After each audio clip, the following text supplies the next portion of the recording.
हमारे यूट्यूब के knowledge info channel पे अगर आपको कोई भी चीज़ पसंद आई है तो आप उस पर कमेंट्स करके मेरे को ज़रूर से ज़रूर बताइए।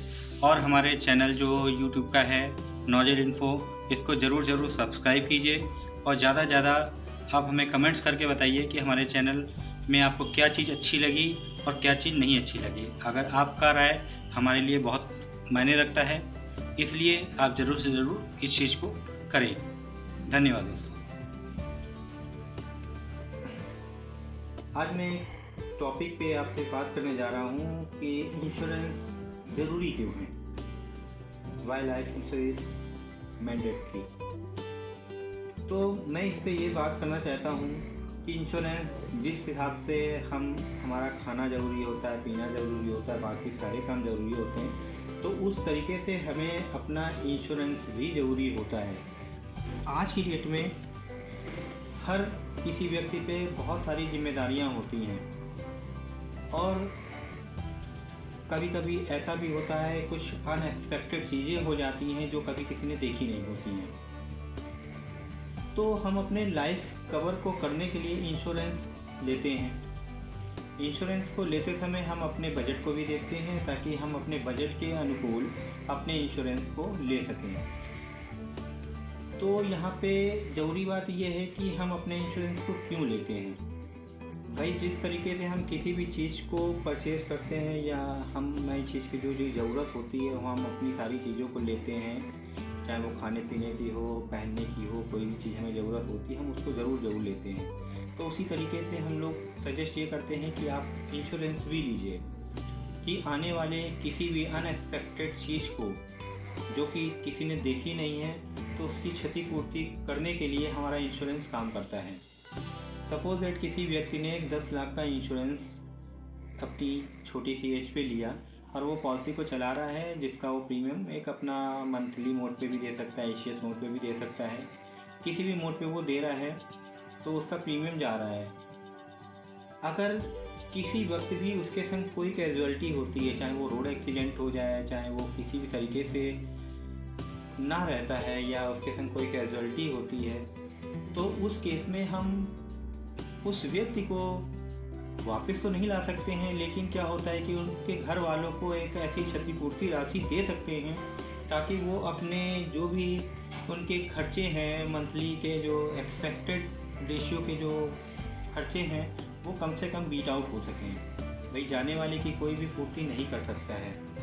तो उस केस में जनरली ये देखा गया है कि जिस समय किसी भी व्यक्ति के संग कोई अनहोनी होती है तो उसके घर वालों के हाथ एकदम से खाली हो जाते हैं और उनको अपने रिश्तेदारों से, नातेदारों से, रिलेटिव्स में या अपने फ्रेंड सर्किल में पेमेंट को मांगना पड़ जाता है और वहाँ से वो उनकी मदद नहीं हो पाती है।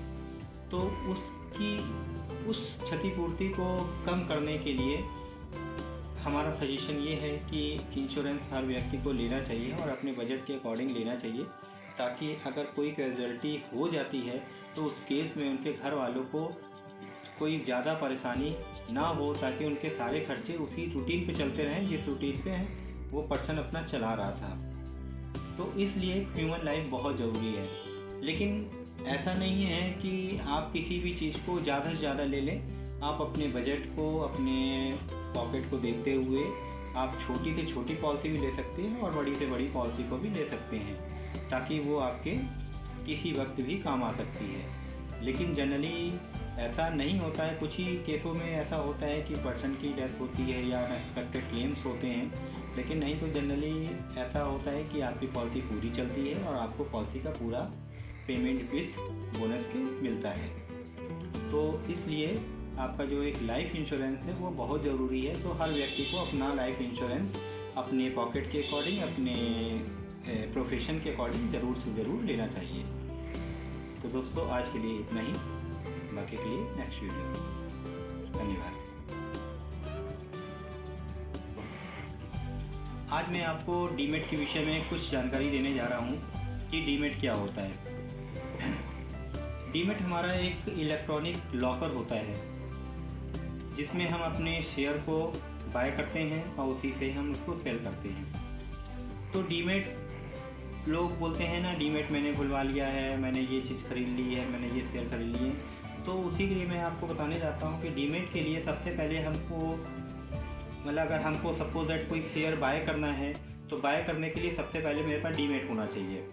तो डीमेट हमारी बहुत सी कंपनियां भी खोलती हैं, आज की डेट में हमारा बैंक भी डीमेट अकाउंट्स खोलते हैं।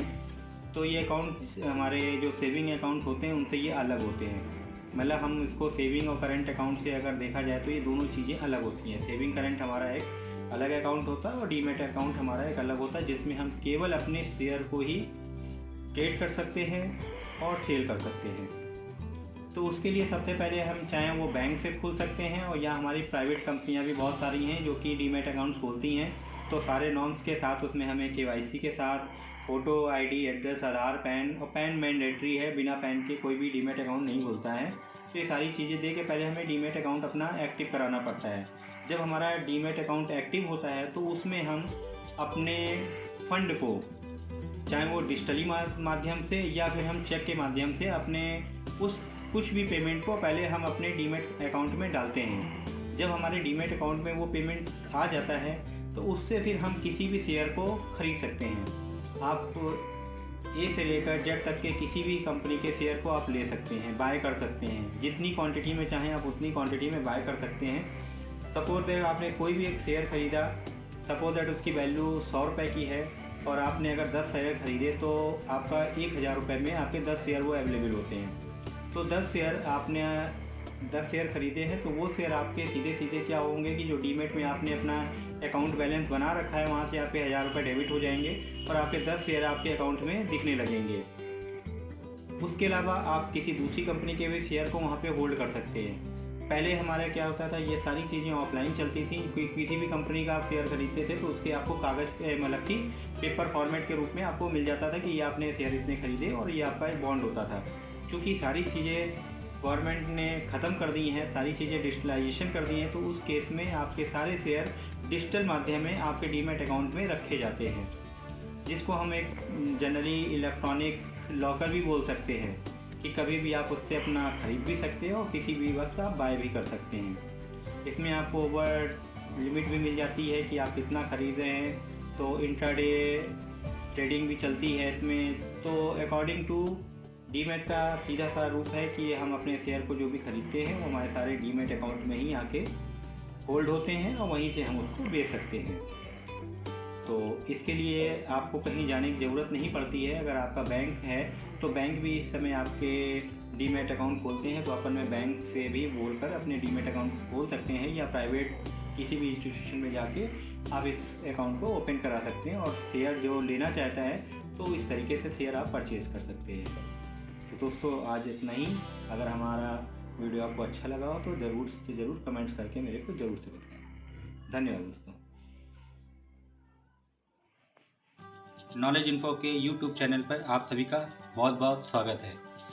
आज मैं Manish Kumar Gupta, LIC motivational speaker, आपका तहे दिल से शुक्रिया करता हूँ, आभार व्यक्त करता हूँ। और आगे मैं आपको जो भी जानकारी दूंगा बहुत ही सटीक होगी और आपके जीवन में कितना अमल करते हैं आप उस चीज़ को, ये गौर करने वाली बात है। तो बने रहिए हमारे YouTube चैनल पर नॉलेज इन्फो के और देखते रहिए हमारी नई से नई वीडियो।